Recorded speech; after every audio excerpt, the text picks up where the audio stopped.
Hello everyone. So today we discuss about how to draw shear force and bending moment diagram as shown in figure. So here you can see there is a simply supported beam and supports are provided at point A and B. And there is a point load 10 kN which is acting at point C, and there is an UDL of 5 kN per meter acting from point D to B. So the very first step is we just convert the UDL into point load. So here you can see UDL value is 5 kN per meter. That means per meter 5 kN is acting and total length is 2 meter. So total load will be 5 multiplied by 2, it is 10 kilonewton, and the load is always acting at its center of gravity, that means at middle point. So just convert the UDL into point load. So here as it is A and it is 10 kilonewton at point C, it is 1 meter, and it is point D and here it is point B. Now the 10 kilonewton is acting at middle point, so 10 kilonewton, and the distance will be 1, and here it is also 1, it is 2 meter. Okay, so the next step is we just calculate the support reactions. So here I can mark support reaction RA and RB. So we just calculate value of RA and RB. For that we have two equations. So first is your summation of upward force is equal to summation of downward force. So here you can see from the diagram upward force is RA and RB. So I can write RA plus RB is equal to downward force is 10 and again 10. So 10 plus 10.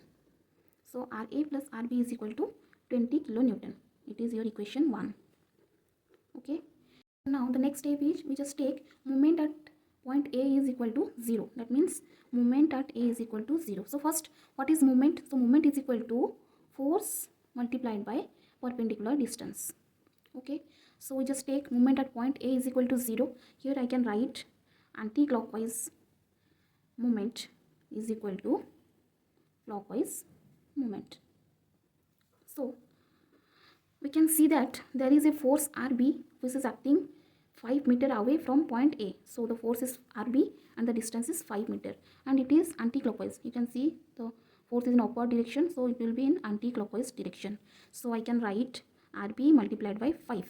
Now we can see that there is a load of 10 kilonewton which is acting 4 meter away from point A. So the load is 10 kilonewton and the perpendicular distance is 4 meter, and the load is acting in downward direction which is clockwise in nature, clockwise. So I can write 10 multiplied by 4. Now we can see that there is another point load which is 10 kilonewton and it is acting 1 meter away from point A. So the load is 10 kilonewton and the distance is 1 meter. Again it is in clockwise direction, so I can write here 10 multiplied by 1. So by solving, RB is equal to 10 kilonewton. Now just put the value of RB in equation 1. So RA plus RB is equal to 20. So just put RA plus 10 is equal to 20. Now RA is equal to 10 kilonewton. Okay, so we have the support reaction values. RA is 10 kilonewton and RB is 10 kilonewton. So the next step is we calculate shear force at all points. So shear force at point A, at point C, at point D and at point B. So what is shear force? So shear force means summation of all the forces either from left or from right. Okay, so now we calculate shear force at point A and shear force at point C and shear force at point D and shear force at point B. So just mark left and right. So now we calculate shear force at point A left. So for that we just hide point A and see is there any force acting from left side. There is no force acting from left side, so the value will be 0. Now shear force at point A right. So for right we can see that there is no force acting from left side, but at that point A there is a force 10 kilonewton which is acting in upward direction. So upward means positive, so it is 10 kilonewton. Similarly we go to the next point, that is C point. So shear force at point C left. So for calculating left we just hide that point and see is there any force acting from left side. Yes, we can see that there is a force 10 kilonewton which is upward in nature acting. So the value is 10 kilonewton positive because it is upward in nature. Now we calculate shear force at C right. So for left calculation we hide that point, but for right calculation we consider that point. So you can see there is a 10 kilonewton acting which is in upward direction, and at that point 10 kilonewton is acting which is in downward direction. So I can write 10 minus 10, 10 because it is upward positive and minus 10 because it is downward negative. it is 0 kilonewton. Now move to the next point, that is point D, shear force at point D left. So for left calculation we hide that point, and we can see that from left direction there is two forces acting. One is your 10 kilonewton, another one is also 10 kilonewton. One is upward, another one is downward. So it is 10 minus 10, 0. Then for right calculation we consider that point, but at that point there is no force, so the value is similar, that is 0. Okay.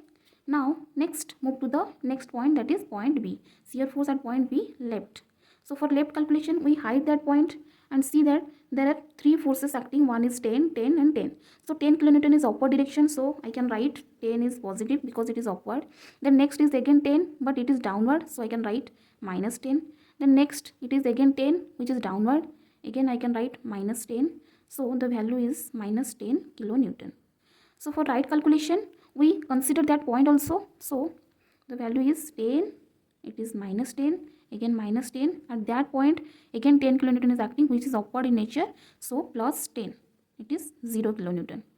We have calculated shear force at point A, C, D and B. Now just remember one thing, that for left calculation hide that point, and for right calculation consider that point. Okay, clear? Now we draw the shear force diagram. Okay, so for that I just draw a line which is A and B. Just mark all the points. C, here it is D. So shear force at point A left is 0, so mark it as 0. Then right is 10, so mark it is at 10. Then shear force at C left is 10, so 10, and right is 0, so here it is 0. Then D is 0 and right is also 0.